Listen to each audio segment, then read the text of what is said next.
I mean, don't you just love that smooth jazz? Doesn't it make you feel like you're, in a little nightclub somewhere ordering a old fashioned and just, kicking back and listen to the music? I mean, Brady, I know you've only been able to be legal to have a drink for a couple of years, but to me, that's kind of how that feels. It's kind of got that smooth, silky flow about it. How you doing, Brady? I'm doing great. How about yourself, Gary? It sounds like you've been calming yourself down with some fine tunes here. Well, Before we yeah, got the show on the road here. absolutely. No, I'm doing great. Hey, everyone, Gary Whipperman, Sunday night, and this is the 2026 WIA Girls Basketball Reaction Show. You saw the reveal show this morning, 10 o'clock. They painstakingly, not painfully, painstakingly went through maybe it was painful, all five divisions, breaking it down. If that's what you're here for tonight, I'm going to go ahead and tell you right off the bat, this is probably not the show for you. This is going to be more of a conversation going through each of the divisions. We're going to do that. But if you're looking for, the breakdowns of the 7-10 game, that's probably not going to be in the cards tonight, just because there's 439 teams and we've got about 84 minutes to get through as much as we can. So with Brady Peterson from Prep Girls Hoops, I'm Gary Whipperman. We're going to jump right in. Did you see the show today, Brady? I thought they did a nice job. Yeah, I did. I actually do enjoy the effort that's gone into just honestly all their bracket reveal stuff that they've done over the last 4 years. And I remember that first year they did it. It was basically just a slideshow with with sounds like the music that they recorded was like from a phone, like over another speaker. Like it's come a long way, and I'm happy for the effort that they put into it. And it's honestly just a kind of a cool thing that they do, because obviously they don't have to. They can just throw these brackets out Right, at 10 o'clock today and have that be it. But they put in a lot of effort for it. Yeah, no, I agree. I thought the hosts were great. I think they did a really nice job. I thought Norbert really brought a lot to the show, just his knowledge and insight. So I found it quite entertaining, and I'm excited tonight to just kind of go through those brackets and really look at it and say, hey, where do we think maybe they got it right? Where do they think maybe they got it wrong? And this is not a criticism of any individuals. We all know they're computer seeding. Now, I know there's the human impact as far as the weighting and all that goes, but I don't want anyone to view this as a personal affront against the way they do it, the way that they set it up. I think it's just fine. I think maybe there's some tweaks that should be kept in mind as we get through here. But we would love to hear your comments tonight. We're on YouTube, on Facebook, and I'm monitoring the comments from right here. So put in your comments, whether it's, hey, I disagree with that. And by the way, you're allowed to disagree with us. You're allowed to tell Brady, hey, he doesn't know what the heck he's talking about. I mean, he hears that from me all the time. So Gary does it once a week. Yeah, you might as well chime in as well and give your 2 cents. So we encourage you to be active, be engaged, and participate in this with us. It's really about all of us in this wonderful time of year that we're getting ready to get into. So with that said, also big shout out to the Badgers today. I know if that had been a 1-quarter game, Brady, we all went home happy. I mean, that first quarter was fantastic for the Badgers tonight. Yeah, no, they did pretty well for that first quarter, but Minnesota's got a bit of a unit over there. One of the better defensive programs in the country, and obviously always super cool to see some of those Wisconsin kids come home, and Grace and McKenna, who had really big groups of people from Kettle Moraine and Hartford there to see them, and obviously Dawn Plitzelwhite, obviously Wisconsinite at her core too, even though she's wearing the wrong colors for a lot of people in the state. But so happy that there's still some Wisconsin flair that's doing well, and hopefully they get a pretty good tournament run, because I would love to see Grace and McKenna have maybe second weekend runs if they're lucky. All right. Somebody's asking me to turn up your mic. I think it's okay. Brady, just give me a 1, 2, 3 real quick. 1, 2, 3. Yeah, it seems like it's pretty good. Maybe adjust a little bit on your side, but I mean, I don't know. I can lean in a little bit. Okay, yeah, lean into the whole. Get some ASR going on my microphone. Get right up close with it. Hey, there you go. I think that works. Okay.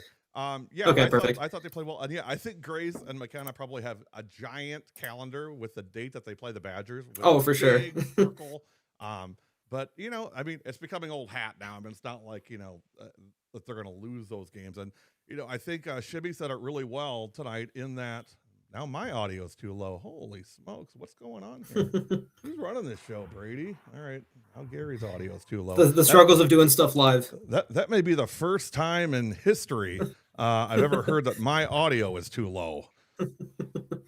Usually your guys are muting it or turning it down. So, okay, hopefully that's better. I feel like I'm screaming, but no problem. All right, let's get into it.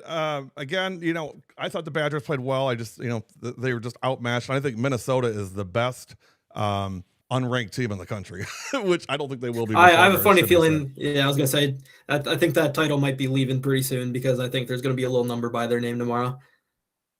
Yeah, no, agree. Okay, guys, I'm not sure. I'm still being told turn it up. There's just no way. I feel like I'm just absolutely blasting people here.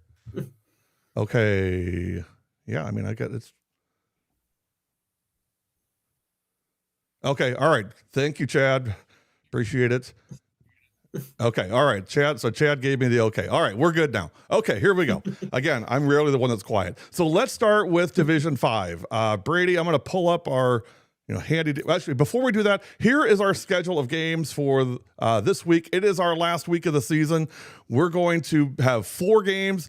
Monday will be at Kaukauna. It's senior night at Kaukauna as they take on West Appear. Tuesday will be at Grafton. Senior night in Grafton as they host Slinger. Thursday, our first ever trip to Deerfield. I'm super excited. Deerfield will host Johnson Creek. And then Friday night, and this is a weird anomaly, we're going to be at Valley Christian on Friday as they take on Oakfield. And Brady, the reason it's an anomaly is Valley Christian is playing Oakfield in the Division 5 first round 4 days after this game. So they'll play them, then 4 days later, they'll turn around and play them again. Weird. Gotta love the unexpected back to back, and for them I'm always curious with stuff like that when it crops up. There's usually 1 or 2 of those a year to kind of see how teams play that, because usually it's not like something major in terms of like conference championship stuff, but I'm always curious to see if anyone pulls any punches or kind of keeps something in their back pocket for a one and done postseason game. Yeah, so that'll be interesting to see how that plays out. I don't know how much Coach Dinkelman's going to want to show on that Friday game from Valley Christian, but we'll see. Okay, let's get into Division 5 to begin with. I know we're going to go reverse order here, and what I'm going to do is I'm going to put this in a split window. So let me do that real quick. All right, we'll put. I'm going to put that in the middle. Ooh, that looks pretty small. All right, Brady, I'm just gonna leave it up like this. Okay, let's start with what I want to do, Brady, is I want to go through each of these, and again, we're not gonna go through 16 teams in each sectional here. We're gonna look at the top 4 in each of these sectionals and talk about who you think is going to come out of there. Do we have any surprises? Is anybody vulnerable in each of these sectionals? And if they are, who do you think could potentially, knock them off? So starting in Division 5, Webster, of course, great year for Webster. Are they still undefeated? I believe they are. Yep, they're still currently undefeated. I think they're sitting at 22-0 right now. So, I mean, can they be knocked off here? I mean, again, I think anybody can. I always worry about coming in undefeated like that. It's kind of a burden to carry around with you. Yeah, I mean, a little bit. And for them, like, that's a group that's, they've been pretty good for a couple of years now. Last year they were a team that was kind of on the cusp of kind of getting over a hump and, making a run into sectionals, but, came up a little bit short last year. I believe they were 2 or 3 seed in the sectional. And, last year in the sectional in particular, Owen Withy came out of sectional 1 and they played a 6 seed Eau Claire Emmanuel Lutheran in a sectional championship game. So this is the sectional that's kind of been one that you can see some upsets and kind of see some craziness going on in here. And, with some of the new teams in here, especially Oliva Strom, who we can talk about in just a second, I mean, I think it may be a little less so this year than last year. But there's still a lot of exciting things to kind of see in this group. That Webster team, for one, undefeated and, more than likely will be undefeated heading into the postseason. And that Solon Springs team, they have a really talented freshman and Callie Nelson, who's done pretty much everything for them this year. I mean, that should be a pretty fun one if, chalk were to hold to get a Webster Solon Springs sectional semifinal game. And then, on the bottom half, Oliva Strom, I mean, I have talked about them ad nauseum for the last year and a half, just because of how different that team's been since Dave Hausga took over there. 5 wins 2 years ago as a program to going to a sectional championship game last year, and this year being undefeated along with Webster going into the postseason. And I got to see them play this year, and I mean they're really athletic team for a Division 5 program. They have some kids with some skill, and they just want to play fast, so they're really easy to watch for the neutral. And I think that's probably would be my pick to come out of here. I think that they're just super athletic, and just with some of the talented kids they have, they're going to be tough to beat. But then you have a new Auburn team who's been very good the last couple of years. They have Nora Jensen still kicking around there. I think she's a senior this year. That's a team who has a lot of talent in their backcourt. I mean, they've kind of been there, done that at this point. And outside of those teams, I mean, it's still it's still an interesting kind of bracket, especially on that bottom half, because the 3 seed is Owen Withy, who came out of the sectional last year. And I mean, they've played a lot of really solid teams. I mean, they played Neelsville twice this year, so they've seen some pretty good teams and divisions a little bit higher than them. And it's just going to be a very, very interesting sectional for with 2 undefeated, a team that's been to state with a lot of kids back, a younger team like Solon Springs, and a small school, like a really small school in Solon Springs. So a little bit of everything in sectional 1 up in the northwest part of the state. Sectional 2, I gotta believe, Jen Wellnitz and Argyle Pecatonica have to be the default choice. I mean, I don't know much about Independence, but Jen's been there. The Bailey kid is there as well. So I mean, I think unless I'm missing something, they're gonna come out of that sectional. I think. Yeah, that would be probably a safe bet to make. I mean, Argyle Pecs, I mean, last time they were in Division 2, I mean, they went to state and had, a real slugfest with that Albany Monticello team that ended up winning state that year. And I mean, a lot of those kids that were on that Argyle Peck team then are still there now. So they have the experience. They're an older group now than they were obviously 2 years ago. Like all those freshmen and sophomores are juniors and seniors now. So it's going to be kind of tough to bet against them. But that Shullsburg team, since McKinley Russell's gotten back from her appendectomy that she had in, I believe, December. I mean, that's been a really interesting group to watch. They got a couple wins against teams that I don't think people expected them to beat.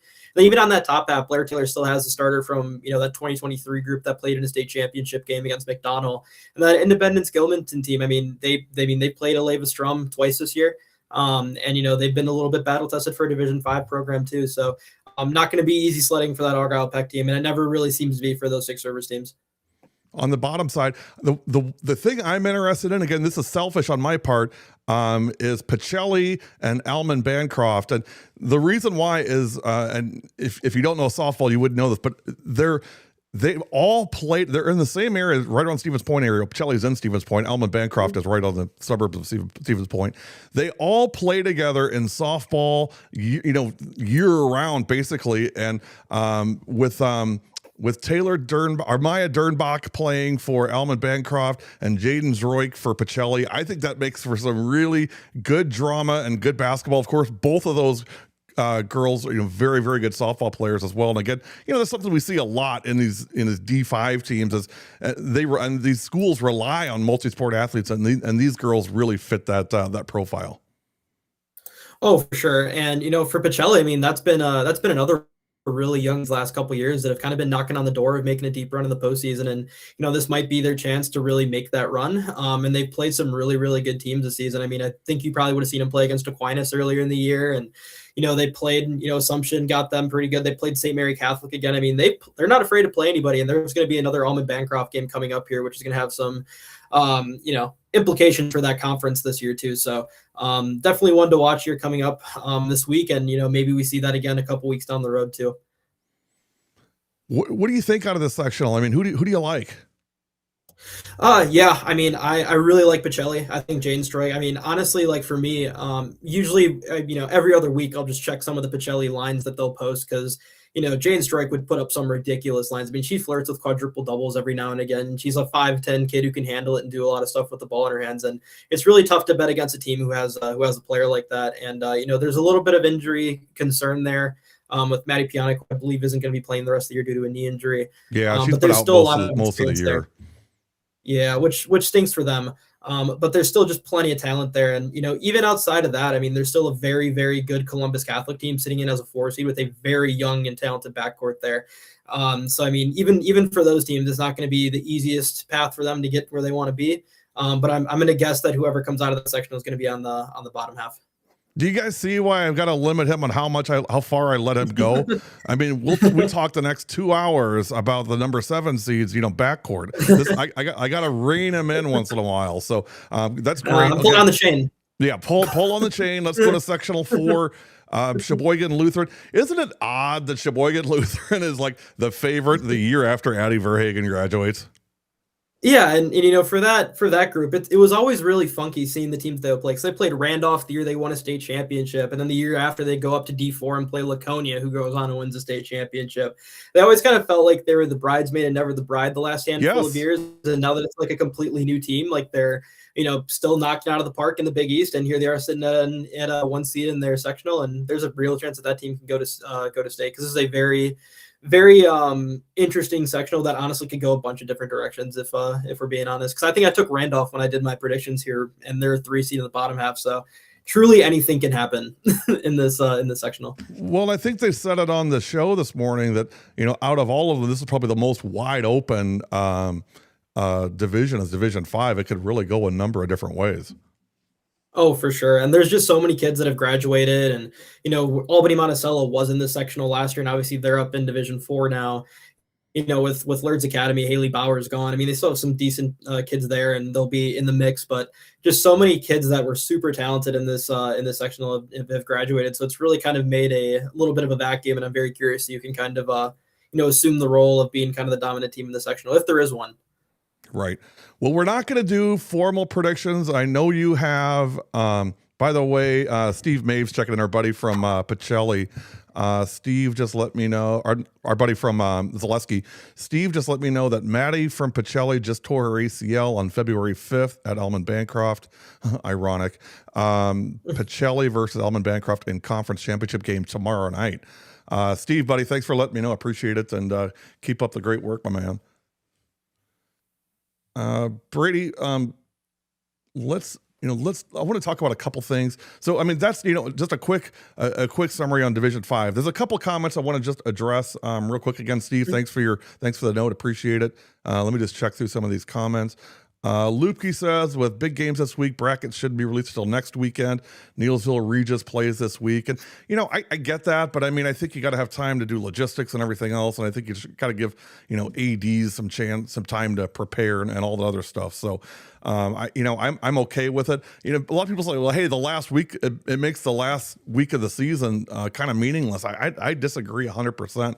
I think this is the time you want to be playing your best, and you want to come out and get some momentum going coming to the postseason. So I don't think it negates the postseason. I think it actually it's a way to prepare.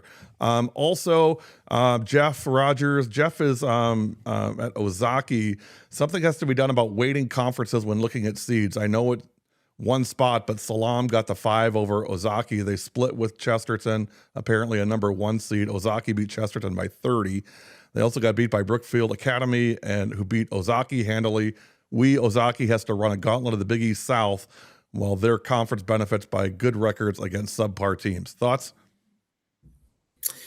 Yeah, I mean, that's like kind of the bugaboo when it comes to the strength of schedule thing, that they kind of, that at least like is supposed to be baked into the schedule, just because it's obviously different, leagues or different levels of basketball, and it always makes things a little bit difficult. And I don't know exactly what the perfect fix for it would be, because obviously I don't know what all is weighted, or I know what's weighted, but I don't exactly know how it's all weighted. So it's a little bit challenging in that aspect, especially in some of the, like, there's some that are pretty obvious, and there are. Sure there could be like, I saw some tweets today. I mean, like Dan Barwick. I mean, he put in like, hey, there's a team that's a number 1 seed, that played, in their loop of teams and went undefeated. They went out of their loop for 1 game against Bayport. And they lost by 88 points.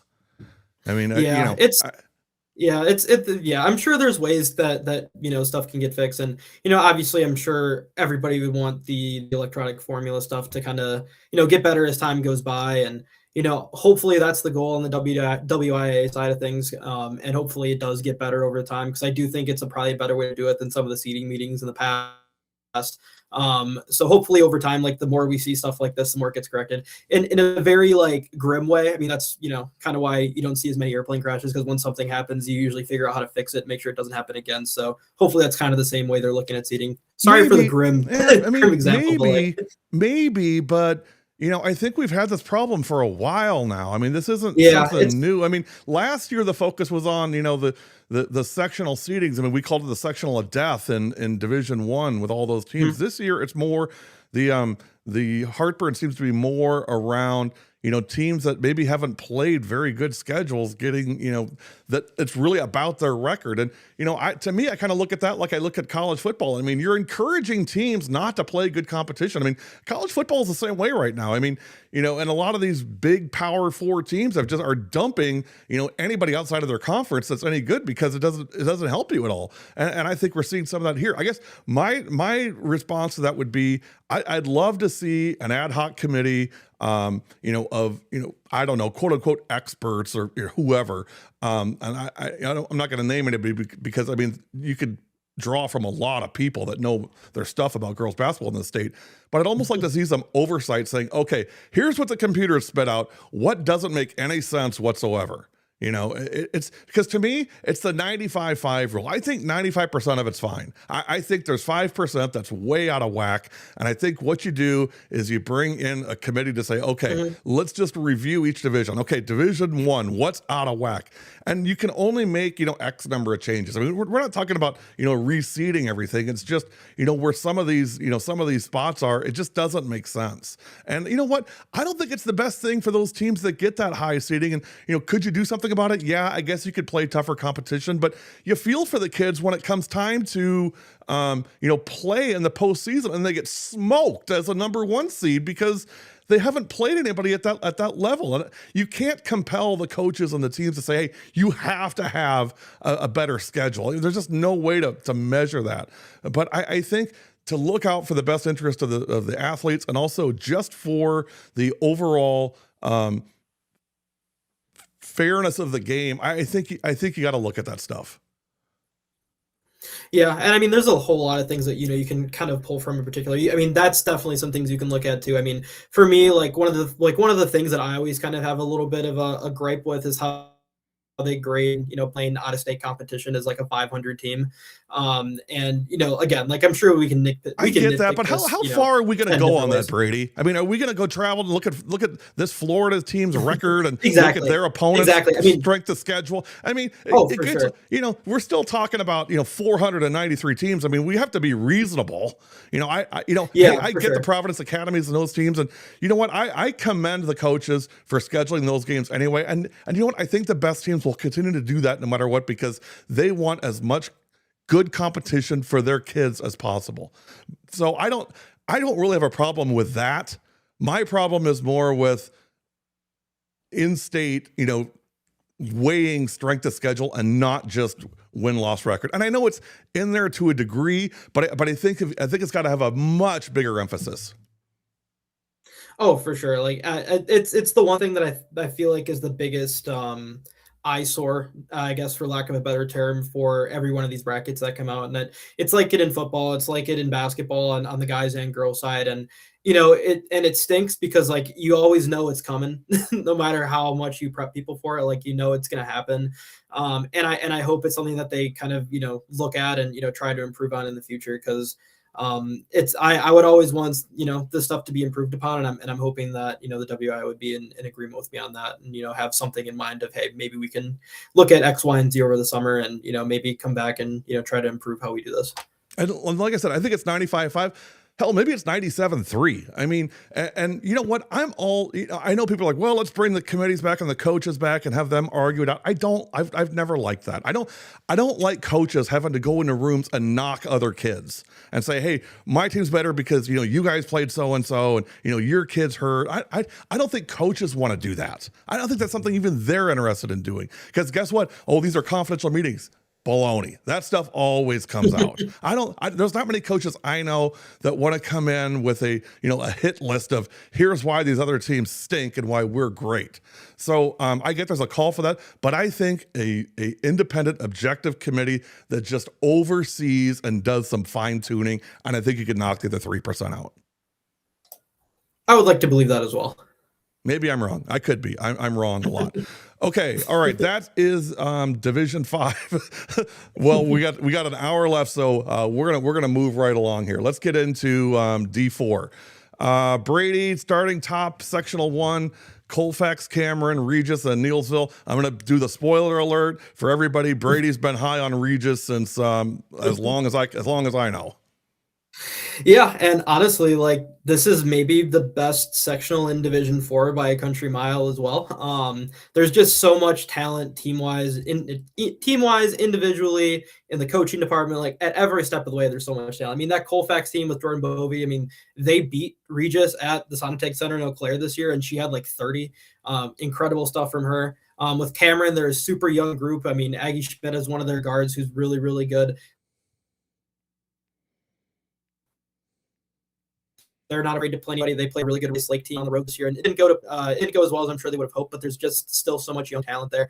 Now on the bottom side, that Regis Neilsville matchup. I mean, it was very, very intriguing the first time around, and Regis kind of ran away with it a little bit at the end. But I mean, Neilsville has a lot of really talented kids. Whether it's Maddie Dave, who I think is one of the more underrated guards in the state.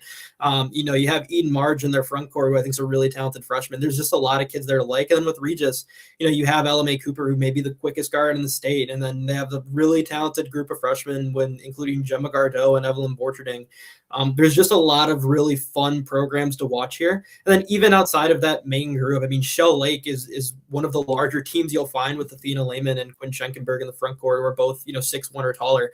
So there's just a lot of diversity in terms of how teams play up there. And honestly, like it could be anybody that comes out and wins it. I mean, even Fall Creek and Jazz Hewerback makes them a little bit of an interesting group. McDonald Central, I mean, they beat Regis on the road this year.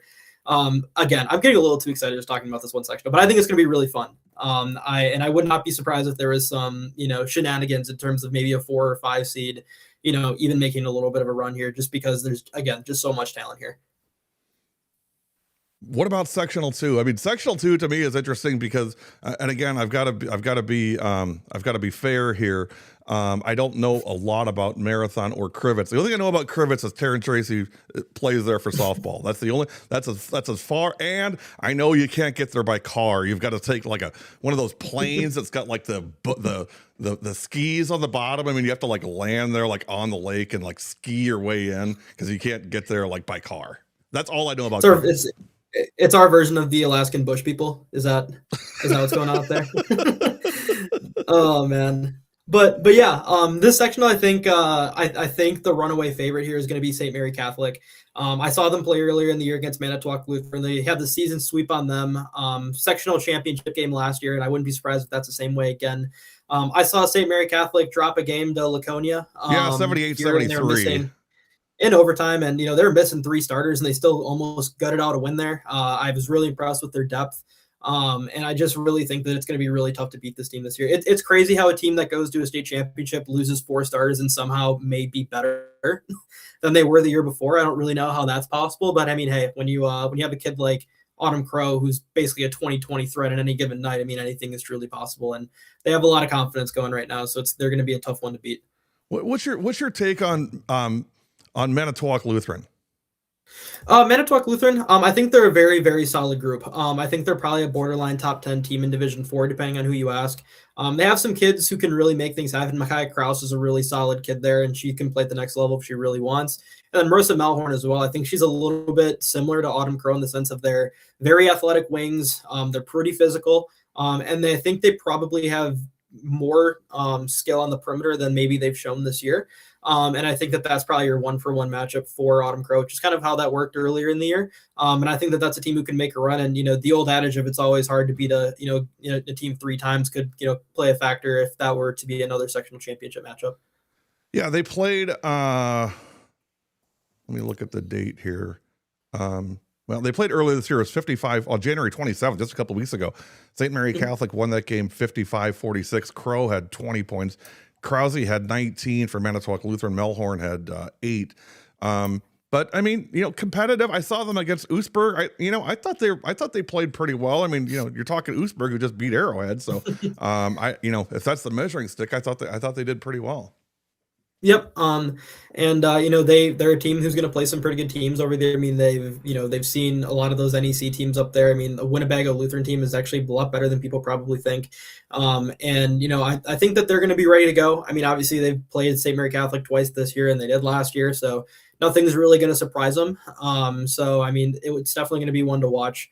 And then for just a real quick thing on Krivitz, I've always been really impressed with how Kia Brand has been able to play out there. She's just done everything for them, and it feels like every time I see anything to do with Krivitz, I feel like she's always doing something incredibly well. And I think that they probably at least got a split of conference this year, which is really cool for them. I may be wrong on that, but I do believe they got Lena, or maybe they didn't this year. I don't know. But I think that's a really good team that's always been kind of on the cusp of making a little bit of run here. And if that was a team that was in a sectional semifinal, I wouldn't be stunned. Okay, let's move on. Sectional 3, Deerfield. You like Deerfield? I always like Albany Monticello just because Coach Derek has been there, done that. I mean, he knows the way to the rec center. He knows like how you get in kind of the back door, and you drive the bus in down through the tunnel and everything. So I mean, he knows all that stuff. I was kind of worried about Albany Monticello. I always think that they're it's a great program that has a chance to come in and maybe steal one. Yeah, for Albany Monticello, I mean, they kind of go as the Olsons go this year. They got 3 of them hanging out over there now, and all of them are very good. I mean, they got a really good split with Argyle Peck this year in their season series, and they're as dangerous as there's ever been. Obviously, a little bit different in terms of the faces you'll see there this year. But the concept is still the same, and the competitiveness is still the same amongst all those kids. And I think for them, if they were to play Deerfield, who is a very large team, I mean, they start, I believe, 3 kids 5'11" or taller. Obviously it's a little bit of a contrast of styles and how they play, where Albany Monticello probably wants to speed teams up a little bit, whereas Deerfield's more than okay, kind of grinding some games out. I think that could be a very interesting contrast of styles to kind of see which wins out, because Deerfield, I believe they're a 1-loss team this year. I think Albany Monticello might be a 1 or 2-loss team this year. Albany Monticello is a 2-loss. They lost to Argyle Peck and they lost to Barneville. They lost to Barneville just last week. Gotcha. Yeah, and that Barneville team's pretty good too with Izzy Durst. I think that Deerfield and Albany Monticello Jim Myers definitely knows the way there. I mean, Jim Myers probably helped pave the road there from Barneville. Yeah, he might get a direct highway from Barneville to Green Bay named after him if he's not careful. And then on the top side, real quick, Partyville's another undefeated team. A lot of seniors there, with Lexi Hughes, Ava Wagner, who's going to Ripon, and then Bronte Holberg, who's going to Stout. I mean, there's just a lot of talent there as well. I mean, it just feels like there's just a lot of high-end talent in Division 4 in this sectional in particular, with the Deerfields, Albany Monticello's, and Partyville. So I'm very curious to kind of see what wins out there. And Partyville is a group. I don't know when the last time they've been to state is. And all these kids have played together for a long time in AAU and high school. So no one's probably going to know their teammates better than Partyville. So very, very interesting sectional over there in sectional 3. Who wouldn't want to be from Partyville? I mean, that's a great exactly. Game. Sectional 4, Brady, you and I saw them last year at Sheboygan Christian, and we both came away pretty impressed with Kohler. I think that they come, I don't know. I mean, I don't know who can beat them out of there. Well, Dominican, Brooklyn Love's pretty good. Oh yeah. Dominican's got a couple pretty good kids down there, but for Kohler in particular, I mean, they kind of go as Gwen Elliott goes. Yes. That kid is incredibly talented. That kid is going to be one that people are going to hear about for a while, and even after high school, that's going to be a name that people are going to be hearing for a little bit. And they kind of go as she goes. She's a 6-foot, guard wing who can handle the ball and do a lot of stuff off the dribble, and that's going to be the key to kind of beating them, is trying to contain her as much as you can. And Howard's Grove did a pretty decent job with some of those Big East teams, including Manitowoc Lutheran. I want to say they played really well against SMC as well. So definitely a team that could probably give them some problems. And, on that bottom half, Dominican, I mean, I've been very high on Dominican all year. I believe their 1-loss came against Sheboygan North, which is a little bit of an odd game in a non-conference setting for them. And I think they lost by a point. Then, as much as I talked about Deerfield before, Kenosha St. Joe's is the one team that beat them this year. And they have some talent down there still, even though they've had some transfers go out of state. But for them, they still have a lot of continuity there, which is a really big thing. And then on the top half, just one team that probably kind of circled just in case is that Lemira team, just because Josie Christian is just able to shoot shoot the lights out. She can do a lot of really good stuff. Speaking of the Christian family, as we were before, if you can believe it, there's another Christian that's pretty good at basketball. Yeah, What's all that dairy farming? I mean, exactly. playing basketball is like a vacation after you work all day on a dairy farm. Exactly. But yeah, I mean, it's another, Sectional 4 has always been a really, really fun one for the neutral to watch at the state tournament and throughout the season. And I don't think this year is going to be any different.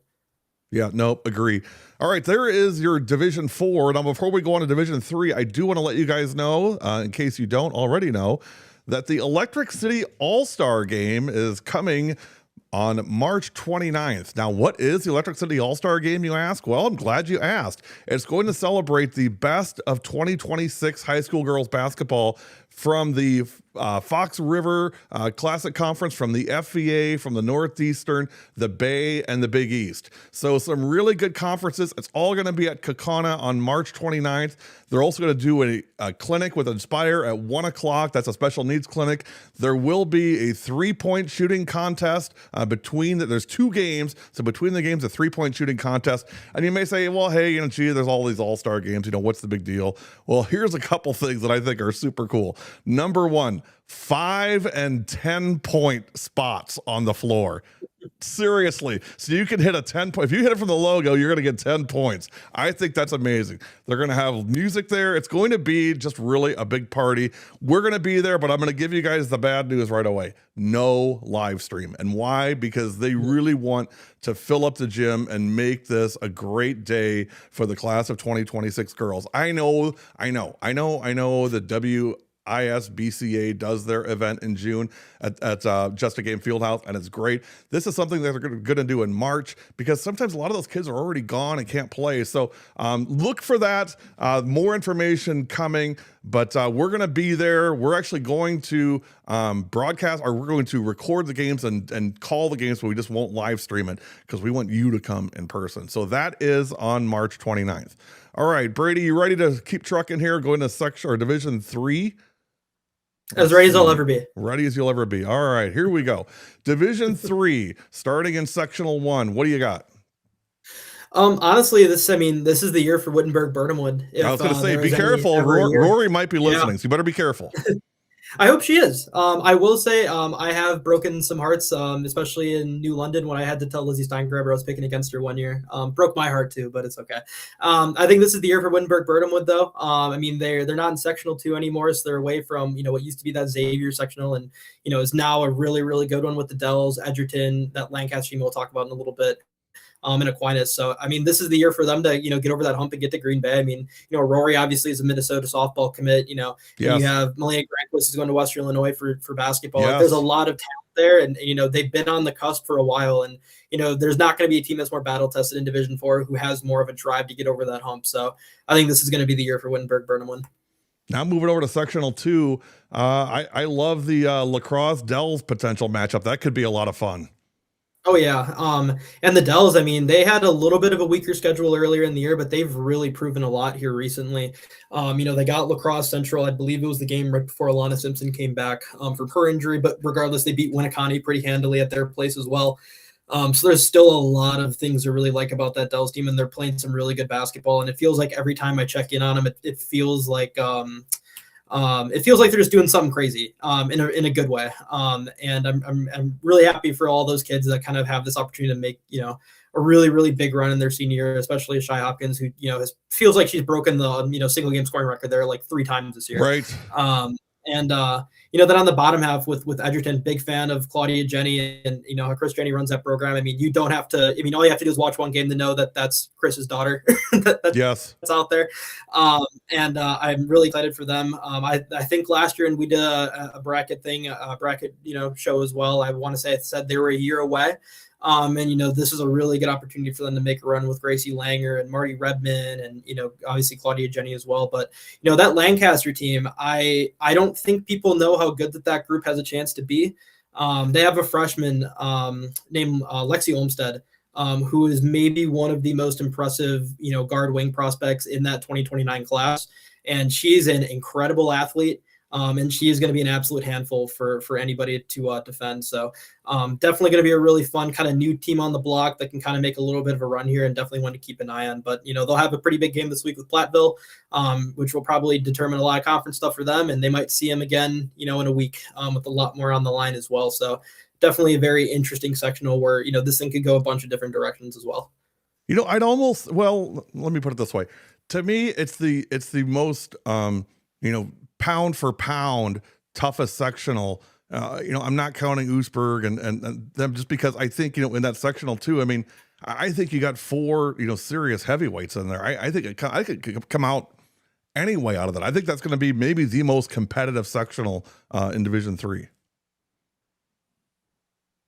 Yeah, and it's one of those sectionals every year where you kind of have to look at it and just be like, wow, there's gonna be some really good teams that don't win a regional championship, and they're definitely good enough to have some hard postseason hardware to kind of glorify what their season was. But that's kind of the nature of the way that the postseason set up in Wisconsin. But it makes for a lot of really competitive and entertaining games to watch for the neutral or whoever is able to kind of get out and watch those games in person, or for the ones that are on stream to watch them on stream as well back in the future as well.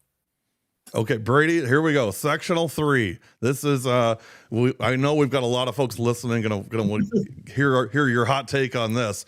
The first thing I have to say about this is, I don't know what's in the water in Denmark, but I mean, they had the same thing in softball. I mean, Fox Valley Lutheran was expected to just roll through and, get to state, no problem. And then Denmark popped out of nowhere. And here they're doing the same thing in basketball. They're the 1 seed. Winneconne has kind of slipped some. They're down to the 2 seed in the top half. And then Oostburg, Laconia. If you don't know, that matchup last year, Oostburg and Laconia at the Resch, I think there's still unfinished business going on between those two, and it'd be fun to see them pit against each other again this year. Yeah, and I feel like no matter what those two programs do, they'll always find a way back to each other in some way, shape, or form. They didn't have a the season opening game that they've had in the past, but it's only fitting for the year to end for one of these teams and playing each other again. It's just the universe needs them to play, I guess, and there's just a weird way for that to always happen.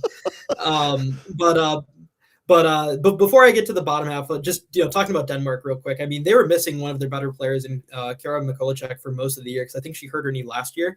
But Ali Van Vonderen really stepped up for them this year and had a really, really nice season. And really was consistent for them up in the Northeast Conference. And I thought did a really good job. But that Winneconne team is still one that's a little bit scary, because they do have a lot of size. And Grace Mitchell is playing really good basketball. There's not really many kids you're really comfortable saying, hey, we're going to have someone guard this kid one-on-one. And pairing her with Harper Nice is always really tough for teams to guard. And they have some of these auxiliaries. I'm such a Harper fan. I'm such a Harper Nice fan. Yeah, I mean, she's a very, very talented kid. And then, when you have, those two along with a kid like Ari Reitz who can step up and make shots, or a Jada Kaiser who can step up and make shots, like there's just a lot of things to like with this team. And I'm not ready to kind of say like they don't have a shot of winning this sectional. Obviously, in a 1-game scenario, anything can happen. And obviously, well, that's what Connor always says. You don't have to beat them 26 times. You got to beat them once. Yep, exactly. And when Connie did see Oostburg, and had a really rough night out in Oostburg, but they've seen them. They know they can hang with them a little bit. And for Oostburg, I mean, they're just so talented. And I feel like every time I see them, they keep getting better. There's just so many ways they can beat you, and it's just really tough to compete with. And then for Laconia, I mean, for all the kids that they lost, they've still found ways to compete with some really, really good teams in their non-conference this year. They're going to win the flyway again. And in general, they just seem to find a way. And Finley Morgan's been a lot better than I even expected her to be this year. And, there's just a lot of things to really like about that Laconia team. I mean, they're going to have to, in a world where they're making a run, they're more than likely going to see an absolute unit of an Oostburg team in a sectional semifinal on a neutral court. But I mean, for them, I mean, they're going to be ready to go, and they're going to give it their best chance at it. But, Oostburg is going to be the heavy favorite, not just in this sectional, but Division III as well. I mean, there's a lot of talk about them being potentially the best team in the state this year, which they're definitely in consideration for whatever that's worth at the end of the day. But they have a really good, group. Obviously a lot of really good team chemistry, and it helps that, 3 of the kids are Ketterhagans who live together and have to put up with each other on a daily basis. But there's just a lot of kids who've been around, like Taylor Brasser's been around, Macy Brugink has been around. Like there's just a lot of continuity there, and it's already a recipe we know can win a state championship, and they're going to try to do it again. Brady, you're saying there's an argument that could be the best team in the state. Give me an argument how they couldn't be the best team in the state is the better question. They're undefeated. They beat Arrowhead. They've went up in their weight class and beat everybody. You tell me who's got a better resume. I'm listening. Go ahead. The only one that I think, at least on paper, has a a candle to him is probably that Wauwatosa East Red Raider group. Okay, that's fair. I mean, yep, they're really good. Obviously, they're undefeated too. They're going to have a really tough road. They'll probably be at state this year. Really tough road, obviously, with really good Division I teams playing up in Division I. But I'm sure both of them at the end of the year, if both of them end up winning a state championship, are going to have a nice little friendly argument of maybe who is the best team in the state this year. Maybe they'll get together at a gym somewhere and just play it out. That'd be good. I'd love to be a fly on the wall for that one, but I'm sure that wouldn't be permitted. Okay. Oh, I would too. All right, let's move on. Sectional 4. You've been a big fan all year. I don't see why you'd change horses now, but you've been a believer on Kettle Moraine Lutheran all year. I assume that remains. Yep. Really big fan of everything they've been able to do this year, and another team who's lost a lot of kids the last couple of years and just kind of keeps churning out really good basketball players. But before I talk about them, just toward the bottom of that sectional, Milwaukee Academy of Science has had a really nice year. Obviously, an independent program, so they're not in a conference, so a little bit of a weird schedule that they played. And they'll play Stevens Point this week after playing like Middleton in the fall the last couple of weeks. So a little bit of a weird schedule for them. St. Thomas Cortland Guy has really played well this year. Cortland Guy has been the real deal this year for Academy of Science.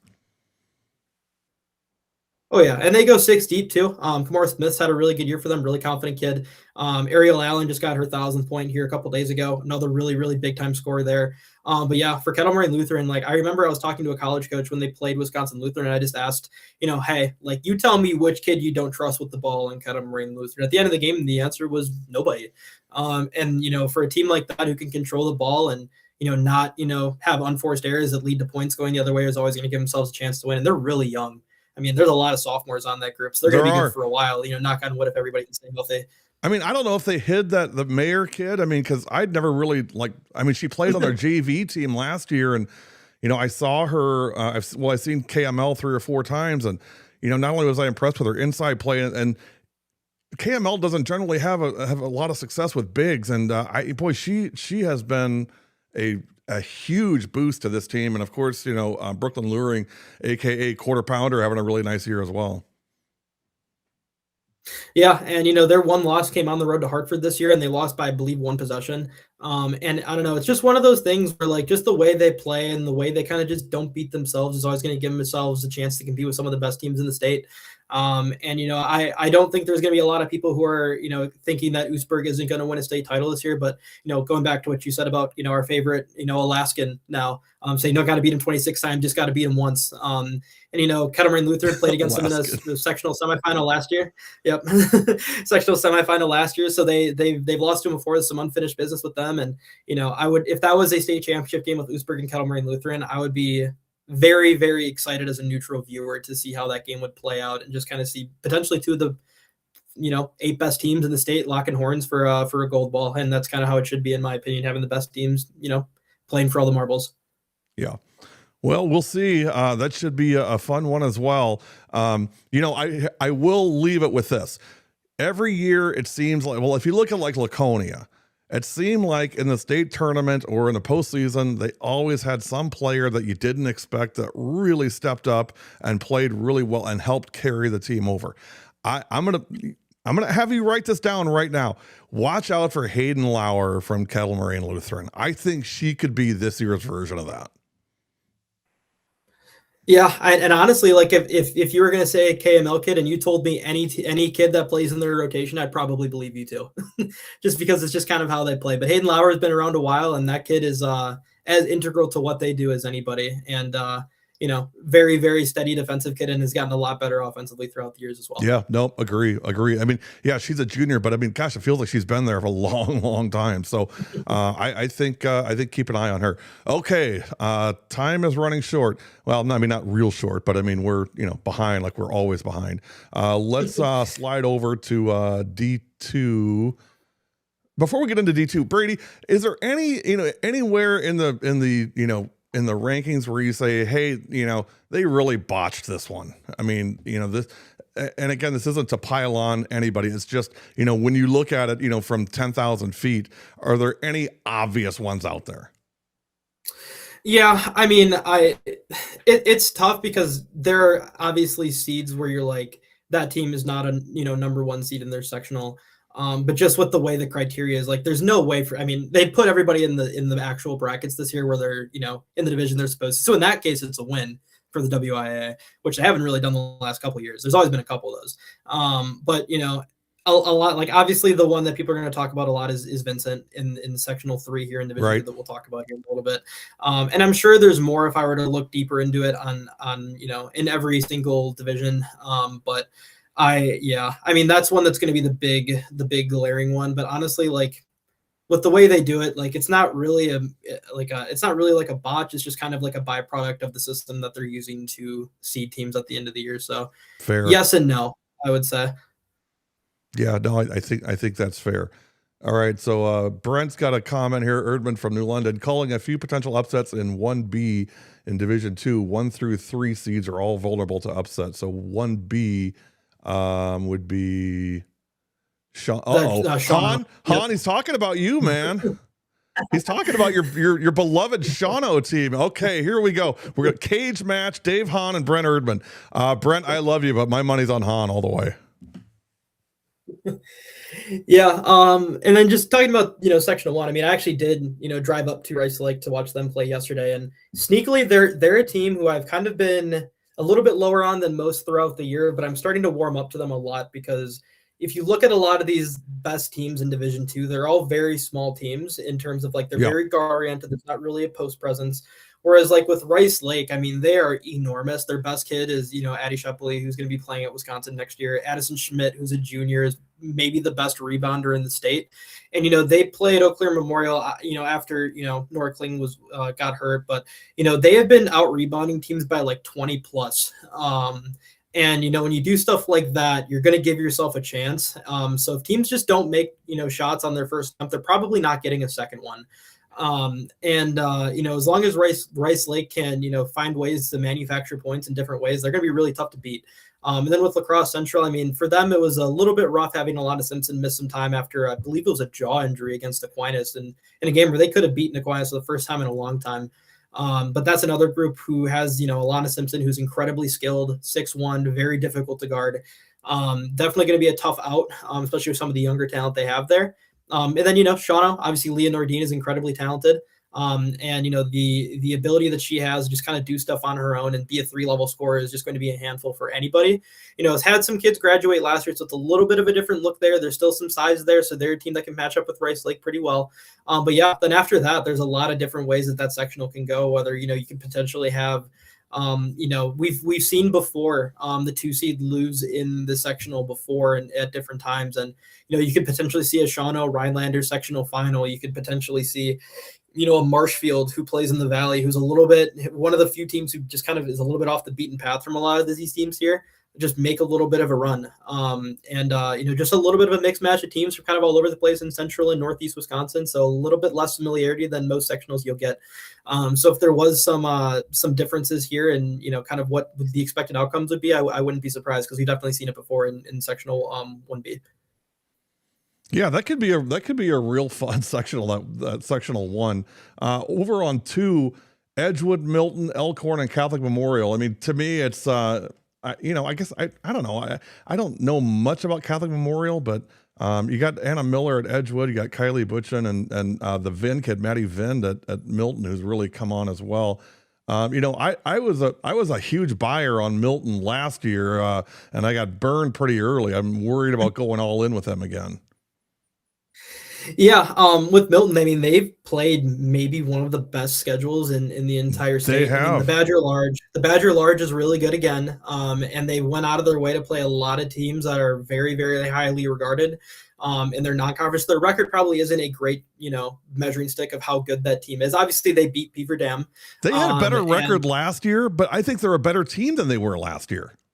Yeah, I would agree with you. And especially with the way Edgewood is playing, I think that's a team who's not as good as they were last year. They had a lot of kids graduate that they really relied on, like Maren Schmatzer, especially a kid like Aaron Schauer for instance, who is very big for them both times they've went to state the last couple of years.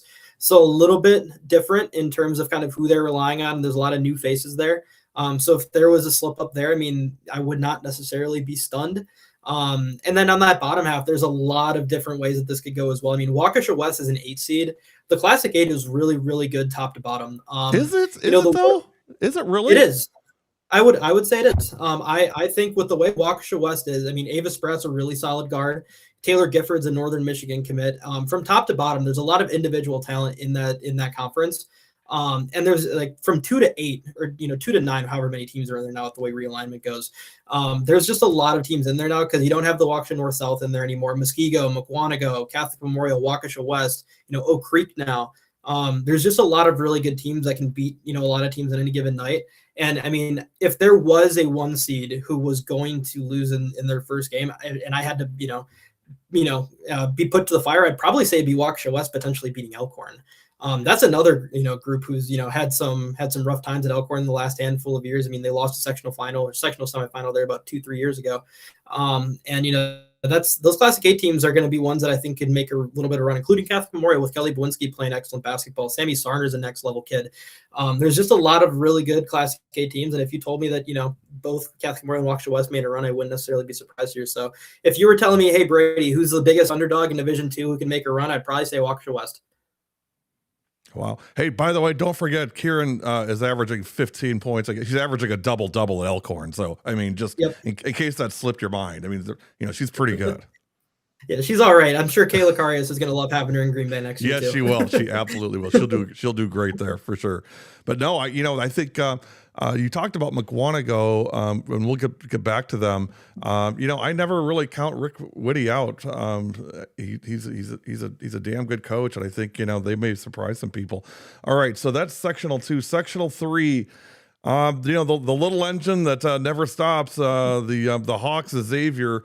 I think they're going into the Big Ten next year, but they're the top seed in sectional 3, 1A, and Fox Valley Lutheran also in there. They're I think they're better than people think as well in that sectional 3 FVL.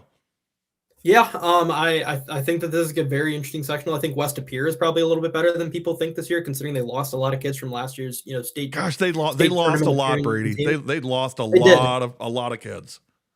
They did. And, for them, obviously playing in the FRCC, they're a little bit of a cup below, the Bayports, the Notre Dames, and the De Peres. But there's still some kids there that can make some things happen. Molly Walters had a really good year for them. And Alexa Rattray has been around a while. She was a rotational kid last year for that team. There's still a decent backcourt there. Definitely one that I would probably keep an eye on because that team could make a little bit of a run. But, yeah, Xavier with Bryn Krall playing the way she is. Haley Hafner being this super, super, super athletic guard who can just make plays off the dribble. And they're just always so deep. They do a really good job. Coach Van Hay does a really good job of developing, everybody in that program to be, good rotational kids. And, with FVL, they're a really young group with Kinley Peterson. I was going to say, watch Kinley Peterson. Keep an eye. She's a freshman. I think they may surprise some people. Oh, for sure. I saw them play against Winnebago Lutheran earlier in the year, and that kid is super poised. That kid is just so comfortable she's so comfortable with the ball in her hands. Brady, her first high school varsity game, she was our player of the game in her first ever varsity game in high school. There's worse ways to, have a high school debut, I would assume. Her teammates give her a lot of grief about that, by the way. You have to. She's a freshman. Yeah. You have to give her a little bit of grief. you got to pick on the freshie for sure. All right. Go ahead. So in that bottom half of the sectional, obviously, like the big glaring thing is going to be the Vincent part of this. For what it's worth, it's happy for them that they've had a really good season, in Milwaukee. Obviously a little bit different than playing, in the North Shore, the Glacier Trails, and stuff of that nature. But Port Washington's a really good team. I think they're a sneaky good team that can make a sectional final there. As a 4 seed in that top half, and in the bottom half, I think all eyes are going to be on Beaver Dam Grafton, which I think is more than likely the matchup we're going to see in that, regional championship game. And, I'm a big fan of Beaver Dam. I think that they have a lot of really nice pieces there. I feel like every year I always kind of come back to them and I'm like, man, I really think this team can make a run. And every year it's been a little bit of a burning of me because I always think they can make a run and they don't. But I'm doing it again. I'm saying this is the year that they can make a run and potentially make a sectional final again for the first time in a while here, and maybe even get to a state tournament for the first time and since I've been around covering girls basketball. So very eager to see what Taya Donaldson and Emma Jolka and Shea Marie Ashley and co can put together. And definitely going to be a tough one with that Grafton team on the road, but I think this is probably the year for Beaver Dam to make a run. So let me. I sometimes I like being a hypothetical guy. So I'm gonna go hypothetical guy on you, and I'm gonna ask you, where would she have been more likely to win a gold ball? And she is Aspen Abel. More likely to win a gold ball if she had stayed at Beaver Dam, or more likely to win a gold ball at Notre Dame? She's a senior this year. Where would she have been more likely to win a gold ball, do you think? To be fair, that team that she transferred to mid-year to Notre Dame was that senior year with Trista Fada and Gracie Fresh. So just by default, I'll say that one because I think that was the second best team in the state last year. No, but I'm talking about this year, Brady. I'm talking about this year. This year, I'll take Notre Dame. I'll still take Notre Dame because you will never catch me betting against Notre Dame and just the way they play. I think for that group, I think she is the perfect fit for what they need. She's a versatile wing who can handle it. She can play with her back to the basket. They can just use her in a bunch of different ways. Much more of a Swiss Army knife kid that I think she probably would. All right, be if she were put away the Swiss Army knife for now. We'll come back to it. That's later. I'm just asking. I'm just being a hypothetical guy on a question. Okay. So the Vincent thing, I think kind of messes some things up. I mean, Grafton's gonna probably play Beaver Dam for a regional final. I mean, that's a weird game as a regional final, isn't it? I would agree. I mean, it's been one that's happened before. Honestly, probably the most impressive win that Grafton has had in recent memory is probably that regional championship game they got up at Beaver Dam. It's one of those things where it's just kind of unfortunate just kind of how things worked out there because they are the two best teams in that bottom half of that sectional. But unfortunately, kind of just have to play it how it lies. To use a golf reference for coming from someone who has not golfed in like 8 years. I was going to say I don't recall seeing you on a golf course anytime recently. I snuck out there. Don't worry. I still have some clubs in the garage that I can go pull out and shank one into the water. But yeah, it's unfortunate kind of how it worked out in that sense. But I think that whoever wins that game is going to have a little bit of an easier ride in the sectional semifinal. It's just kind of unfortunate that the best games aren't happening later. But I feel like that's the case every year as well. So I mean, to me, whoever wins that game, I mean, is gonna come out of that bottom half for sure, and they're gonna have to get probably either Xavier, FVL, or you mentioned West Appear, but to me it's Xavier, FVL would be the two that I would look at. So that could be a really good matchup as well. But it's one of those things. I mean, do you want to get there? You got to win the games. I mean, I guess if you play them a game early, then you play them a game early. I mean, you just got to, like you said, play the cards that you're dealt. All right, that is section. What are we in? Sectional 3. All right, sectional 4. Okay. Let me just ask it this way. Is anybody going to knock off Whitefish Bay? I mean, is it possible? Yes, I fully believe it's possible. The team I'm looking at in particular is that Pius team as the 2 seed in that. I don't trust them, Brady. I don't trust that team. They're all over the place. They are. I will say I did watch them play. When they're on, they're amazing. I saw them in that Brookfield Central tournament. I'm like, holy smokes, these kids are unbelievable. But when they're not on, it's a whole different game. The one thing that I've always been concerned about with Whitefish Bay is the lack of size and their ability to rebound against bigger teams. They had a really rough time when they played Hartford last week. They got out rebounded by 16 in that game and lost it by about 4. When it comes to Pius, Carrington Baltazar did not play in that game, by the way, for Whitefish Bay. He did not. She did not. But I still think the issue with the size and rebounding is still going to be a problem, even when she is back. And I think if there's anybody in this sectional that's going to give them a really big run for their money, it's that Pius team. I did see Pius play yesterday against Brookfield East. How'd they look? And they were incredible. They were incredible. It was the best I've seen them play all year. Both Jackson kids had a double-double. Their backcourt was really solid. They had a couple moments where things kind of looked like it could have went south, but they really kind of regrouped well. And both Jackson kids played really well in the middle of that East zone, which obviously is going to be be a little bit different because no one really plays that zone quite like they do. And obviously, it's going to be probably more of a man-to-man matchup for Whitefish Bay, or just more of a pressing one. But I just think the way that they rebound and their size around the basket is something that can cause them problems. And if there's anyone in the section that beat him, it'd be Pius, in my opinion. It is not a talent issue at Pius, and it's not a coaching issue either. I mean, just for some reason, and I guess the reason is they're 15 to 18-year-old kids. I mean, sometimes, the wheels come off. But I saw them in that Wisconsin Lutheran game. The first half of that Wisco, you were there. The first half of that Wisco game, I about fell out of my chair how good they were. Yeah, no, they're incredible in the first half of that game. Very Jekyll and Hyde. Good, Rivera's good. You got a lot of talent on that team. Yep, very Jekyll and Hyde performance in that game against Wisco, but they did enough to win it. And obviously had a little bit of a rough stretch there in the middle of the year, losing a couple games that, if you ask them, they'll tell you they probably shouldn't have lost it. And I think they had like a 4-game skid there in one of those moments there right around the turn of the new year. But I still think that Pius, they're a lot of their really good kids are really young, and I think they played really, really good basketball here towards the end of the year. And just with the size and kind of the edge that they play with, because the Jackson kids, when they rebound the ball, like they are very, very good at, especially Lizzie. And in a game like that against Whitefish Bay, who has had issues with teams out rebounding them, and that's kind of been their bugaboo just because of their size and kind of who they have in their program.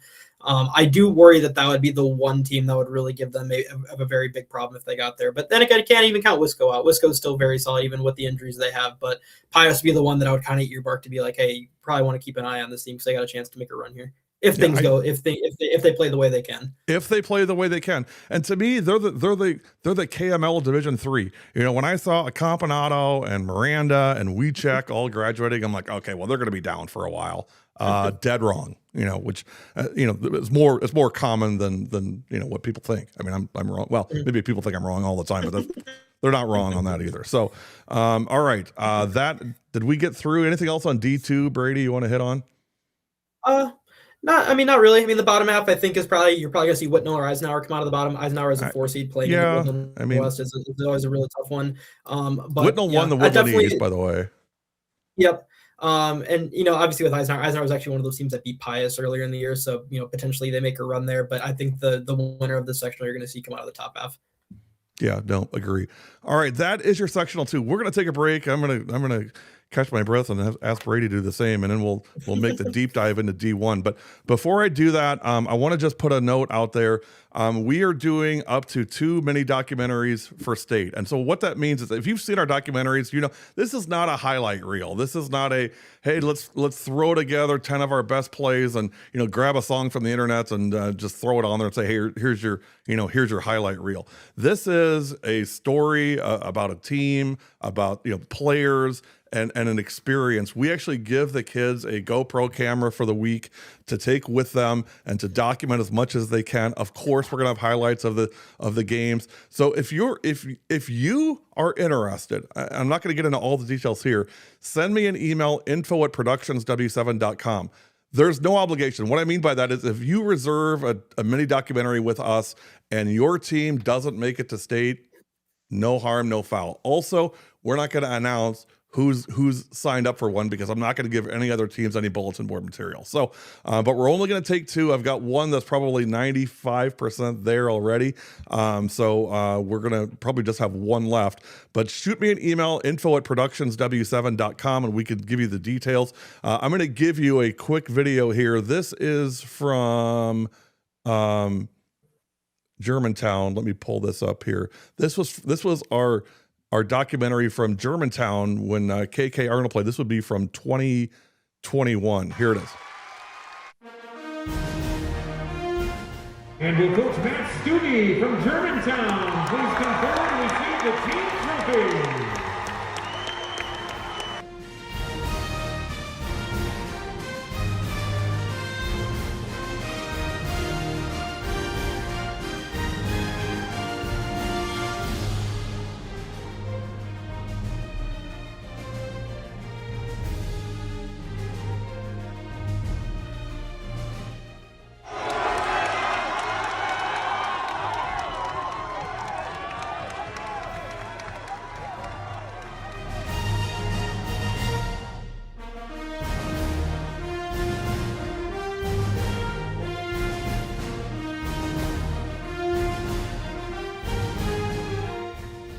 was a lot of people like didn't think we could do it. And so like I was so proud of all of us. We came here for one reason and one reason only. And I think we have so many people on this team who know how to react in tough situations. And we all have such a strong passion for this game, and there was only one way we were going to leave here, and we knew we weren't going to ride that bus ride. Sad. Well, it was sad because it was over, but it was going to be bittersweet. This season,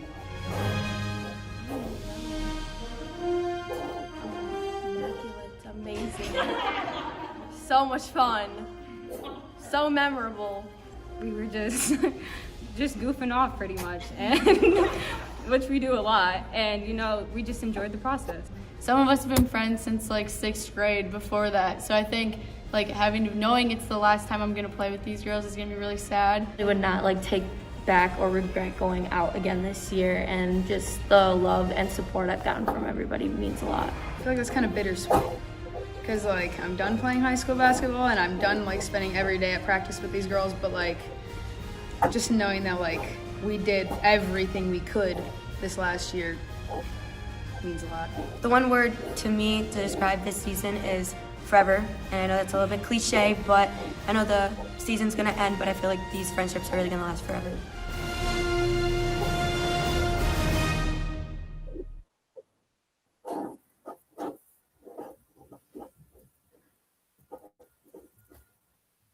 Well, there you go. So info at productionsw7.com. We'll show one more of these as the show ends. It'll be from De Pere. You'll want to check that out as well.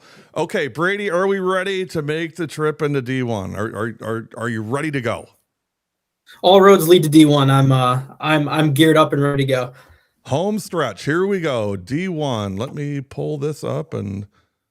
Oh, before I do that, I will also mention that Notre Dame girls basketball is coming to W7, Notre Dame playoff girls basketball. We will be live streaming and promoting Notre Dame's journey to state. We'll have to, we'll see what happens here, but we're definitely going to we'll be with them for as long as they're around. If they win all the way through, we'll be there. But we'll be with them as long as they keep winning. So that is going to be, it's all going to be live and free on W7 like we always do. So look for that coming next weekend as we start regionals. Notre Dame is our team for the playoffs. So that's coming. All right, Brady, let's get into Division I. Let me pull this up. There it is. Okay, let's start at the top. Sectional 1. Get right into Notre Dame here. Stevens Point, Notre Dame, Kimberly, Eau Claire Memorial. The first thing I would say, Brady, Eau Claire Memorial probably going to be in trouble. They lost, really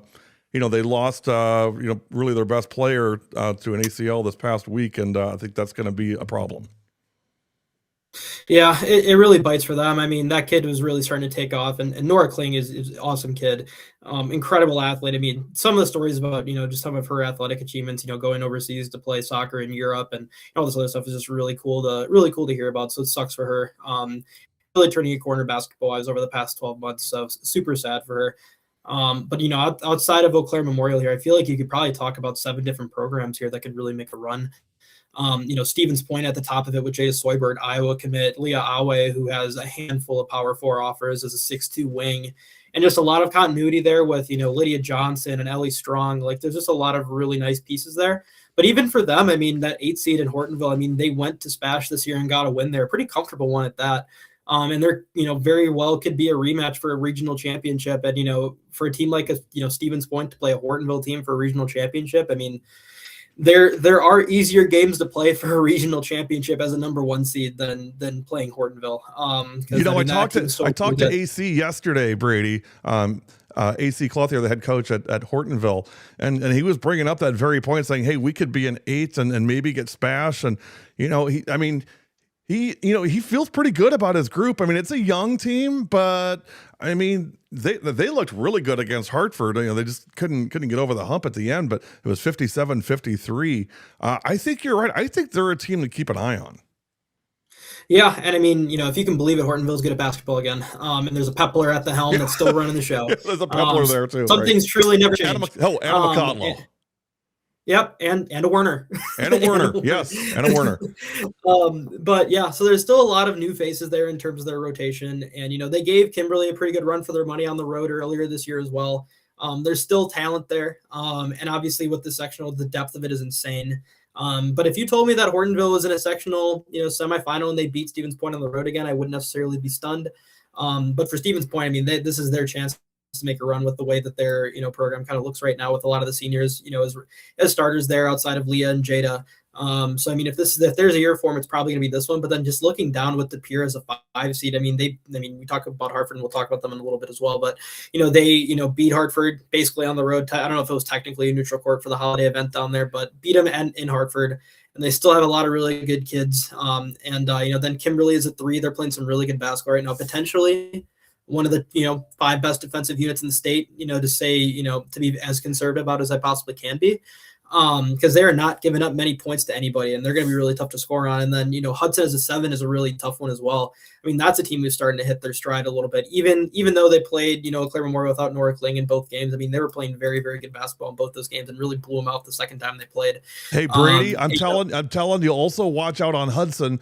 And this gate could swing in 2 directions, right? I mean, I don't think it's necessarily the players, but I think there was a lot of anger about Hudson's seeding coming in at number 7 behind Eau Claire Memorial. I think that upset a lot of people thinking that they should be higher. They're going to get Appleton North in the first round, and then they would go, if they win that, they play Notre Dame and the winner of Notre Dame against the winner of, no, they would play either Notre Dame or the winner of the opening round game. But I'm curious to see, after reading the stuff I've read today, what that effect has, if any, on Hudson. But it's a good program. They've got a lot of history.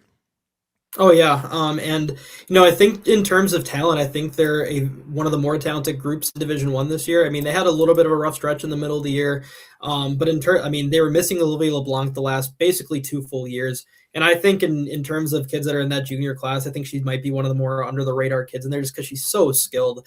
And she's a 5'11" wing. She's strong. She can rebound. She can handle. She can do all the things. And for them, obviously a little bit, it sucks a little bit that, for them, I think in any other sectional, they, have an argument to be hosting regionals. But unfortunately, they're in the sectional that is now more of the group of death in sectional 2. And if they were to beat Appleton North at home, and Appleton North has to make a very long trip to Hudson, and if Hudson were to win that game, they got to make a really long trip to Green Bay. So a lot of travel in sectional 1 as always. Is sectional 1 the toughest of the 4?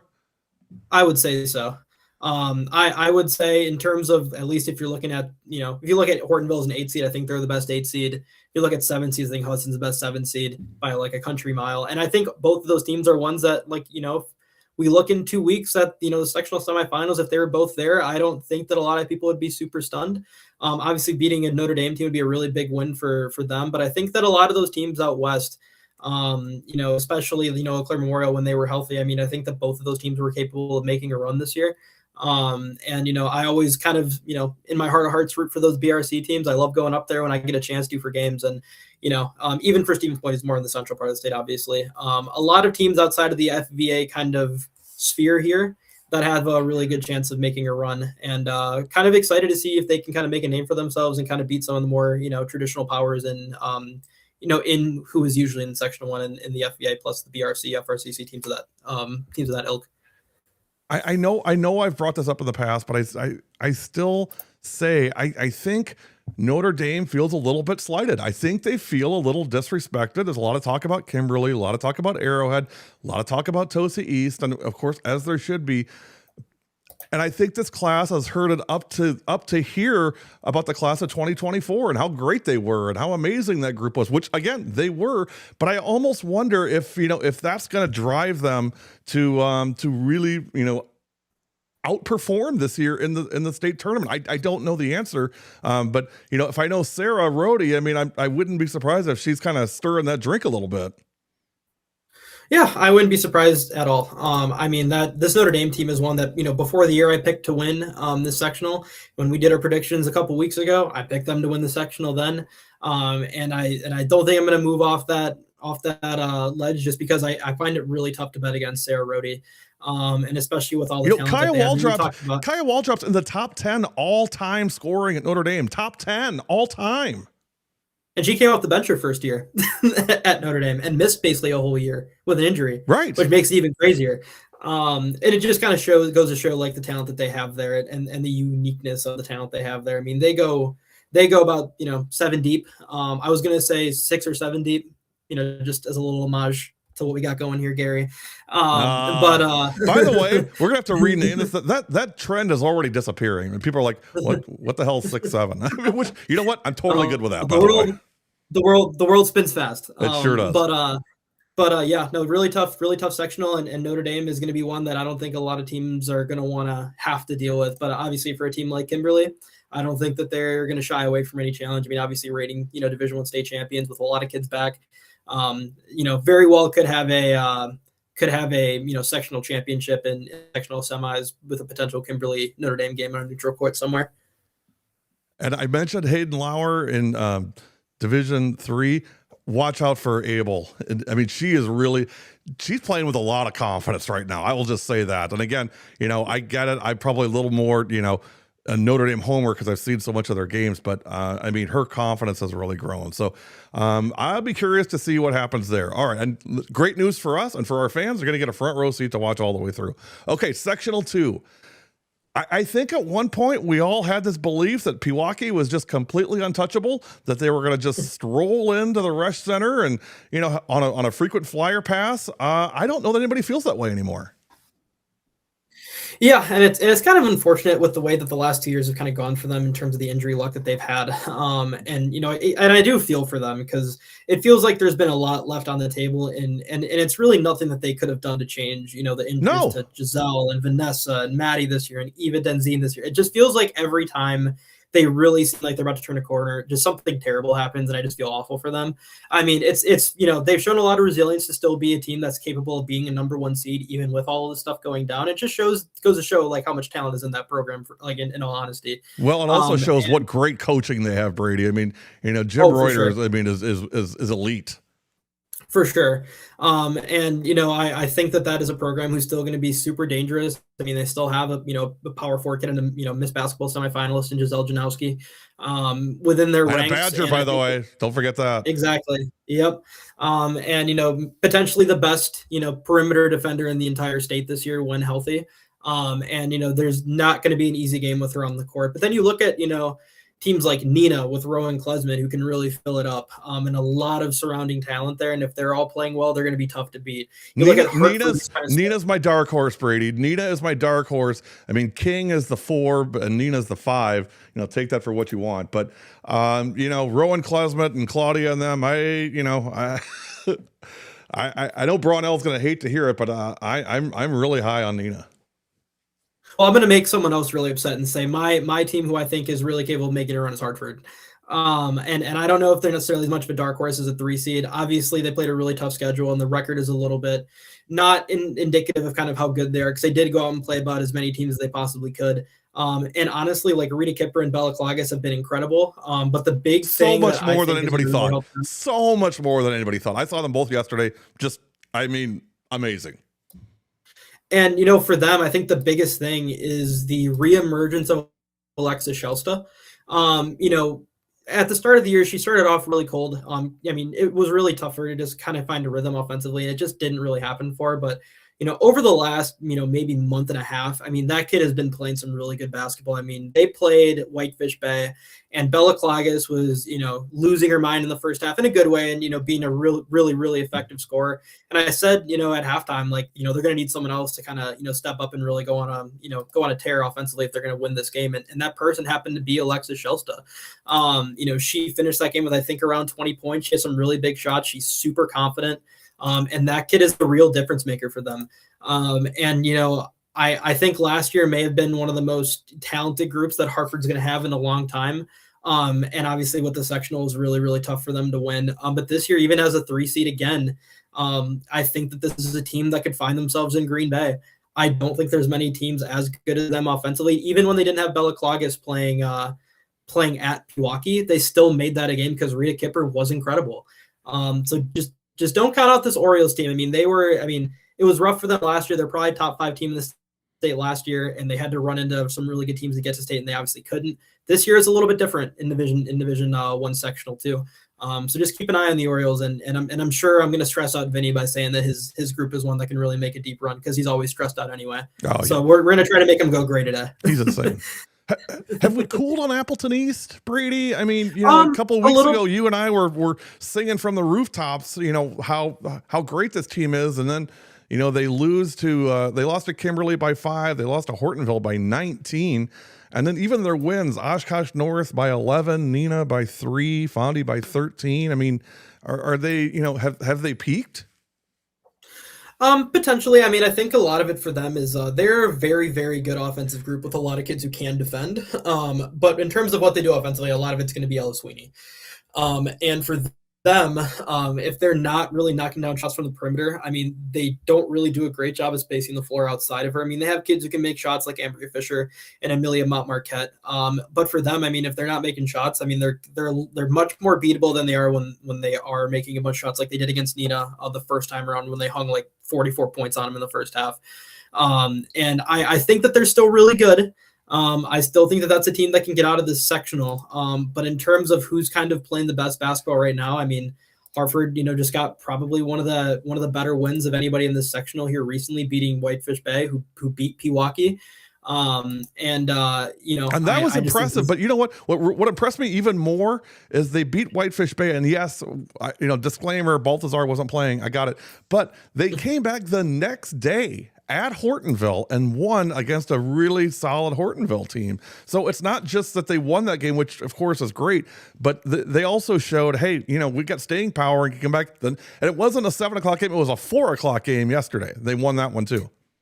Yeah, and I think they're starting to kind of round into form a little bit. I think Kira Bailey is starting to play some of her best basketball she's played this year, and she gives them a little bit of an added dimension as a 6'1" post kid who can rebound and finish around the basket. I mean, she was like, I think 6'11" in that Whitefish Bay game, if I remember.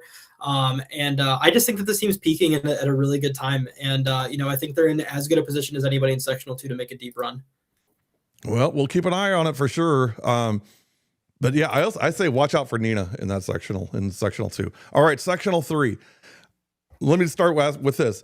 Is it a collision course, Arrowhead and Waunakee? I mean, does East or McWanago? I mean, can either of those teams derail that matchup? Do you think? I do think Brookfield East can. I think McWanago might have a little bit of a tougher time, just because I think Arrowhead has not necessarily figured them out, but I think they've figured out how to speed them up a little bit more and kind of make it a little less junky, as McWanago may want to make it with them. But they do have 6'1" and a 6'3" kid who can just do some things that a lot of other kids can't. Right. But I've always said with Brookfield East, their defense will always give them a chance to win games. Now, if their offense kind of can capitalize on what their defense does is a different story. But there's a reason they took Tosa East to double overtime. And it's not because their offense is as good as Tosa East. It's because their defense is still one of the best in the state and has traditionally been one of the best in the state. Even with that Pius game they lost the other day by 12, they dug themselves a hole early and they found their way to get back in the lead. And, they just kind of, stalled offensively. I think that is a team who can really make a run. I mean, even with Kettle Moraine Lutheran, they really frustrated them the first time. The one time they played them, they lost by 4 to Kimberly earlier in the year. They had a really rough one at Beaver Dam, but I just think that's a team who's just going to be really, really tough to beat in a 1-game setting because they're really, really, really frustrating to play against with how they play in that zone. And then what about Waunakee? Of course, Tessa Bryant, just became the all-time leading scorer in Waunakee history. I mean, she's had a phenomenal year. Can they finally scale the mountain here and make it? Yeah, I think that it's definitely a possibility for them. I think for them, they need to be playing their best basketball when they play Arrowhead, and they need to play their best basketball for an entire game. Because I think at any given stretch, like that's a team who can compete with anybody. I mean, Tessa Bryan, Kira Van Wee, Audrey Mike, Grayson Phillips, Ashlyn Bauer, and you look at Nora Might off the bench. There's a lot of kids that they can rely on, a lot of kids who can do some really good things on the court. But they kind of just do it in spurts. I mean, even when they played Providence Academy over in Minnesota, they were down 22 at half, and obviously that's not ideal, but they cut that game to 5. And it just kind of goes to show kind of how good this team can be, but also kind of the ruts that they can hit as well. But this is a team who, I mean, obviously they're missing Ellen Dotzler from last year's team, but a team that was up by 9 with like a minute and a half to go against a really good Arrow last year. Yeah. So I mean, that's it. I mean, and I'm sure that still stings everybody in that program, but I mean, I'm sure it does. Obviously, and I'm sure for them, like they kind of like they'll always look at it as like a what could have been, but like you also kind of have to look at it as like, hey, they're a team that can do that. Like they're a team that can go up, nearly double digits on a team like Arrowhead. It's just a matter of them finishing games out. But I'm really excited if that does end up being the matchup. I think that we could have one of the better shootouts of the year, just like we did last year in the sectional championship as well. We had a game this year where it was tied 33-33, I believe, in the second half, and Arrowhead kind of ran away with it late. But that's a team who can compete with anybody, so definitely one to keep an eye on.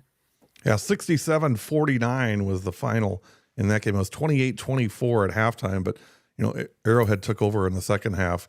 Kuso had 34 points, 13 of 27 from the field, and she was 1 of 7 from 3, still had 34 points. I mean, that's crazy.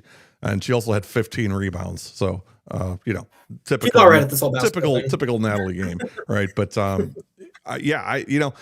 the elephant in the room is, I mean, who, if anybody, can climb that mountain and knock off the Warhawks? I don't know.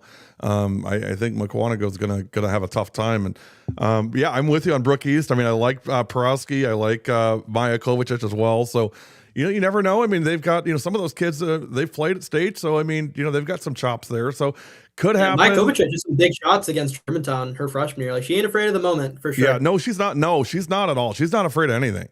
All right. Last and not least, sectional 4.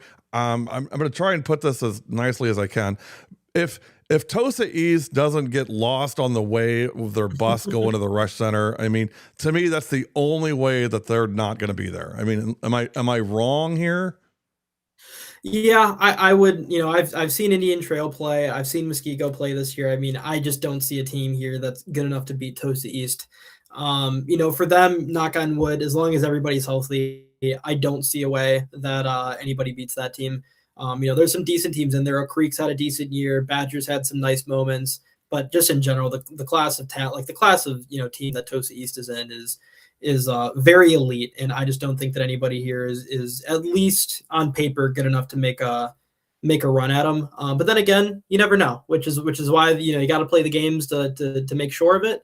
But on paper, I think that in terms of any sectional, there will be the heaviest favorite to get out of their sectional in any division of any section, or any sectional in any division. Now, with all that said, I will remind everybody that nobody gave Muskego a fighting chance coming out of sectional 4 to beat Arrowhead at the Rush Center. And so, I mean, Coach Losey's played in those games. I mean, he knows what to do. But Autumn Dibbs is gone. I mean, you've got some kids that aren't back from last year. So I think it's going to be a challenge. But I just don't see anybody.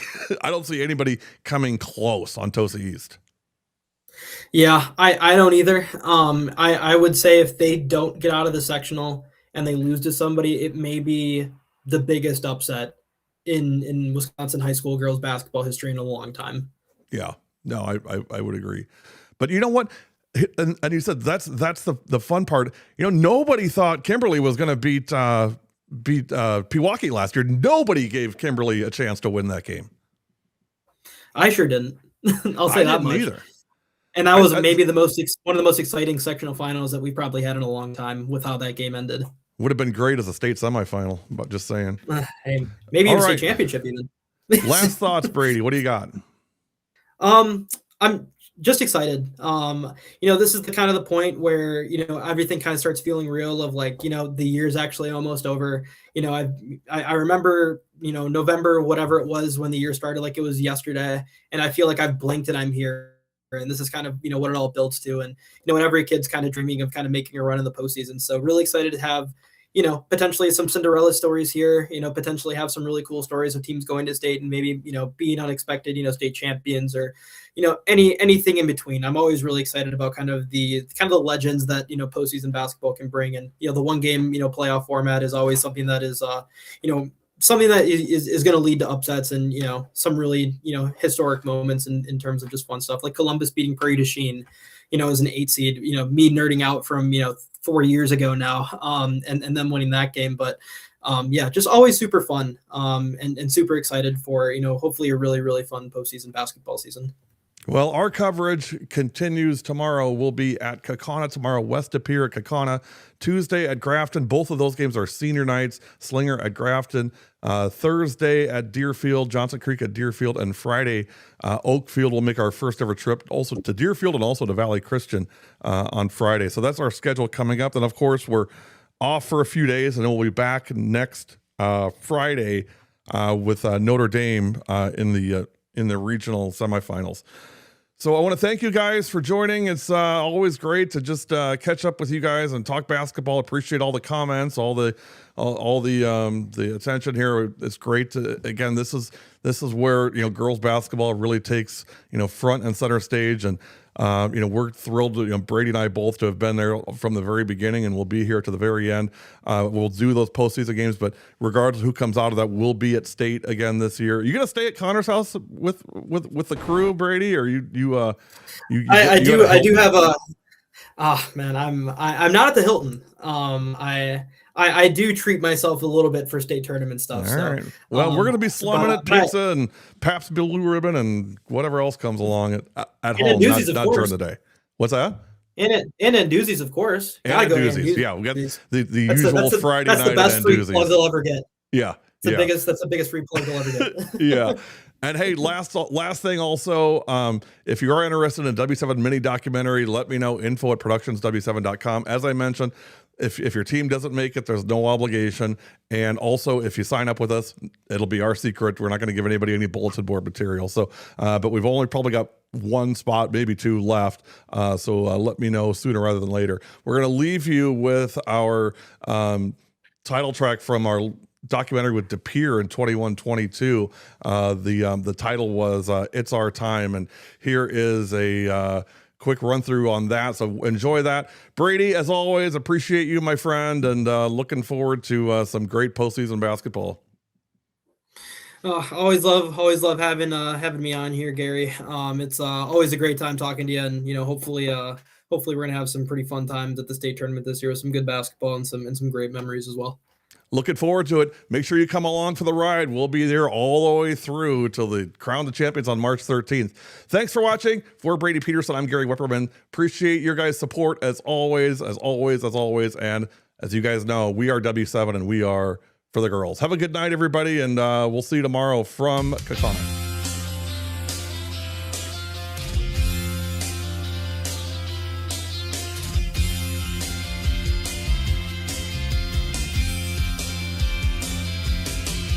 Sweating our whole life long just to get this right.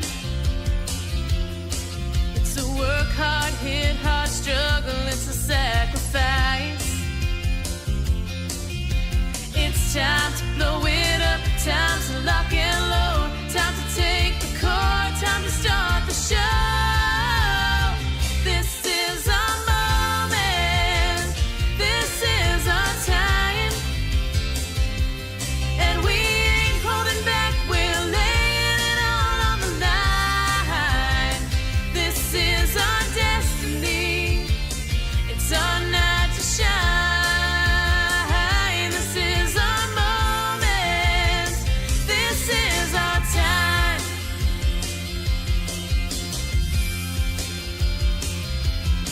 We've been hanging out together since we were kids, trying to make that last step and be proud of what we did. It's time to turn it up, time to rock and roll, time to take the stage, time to start the show. This is our moment, this is our time. And we ain't holding back, we're laying it all on the line. This is our destiny, it's our night to shine. This is our moment, this is our time.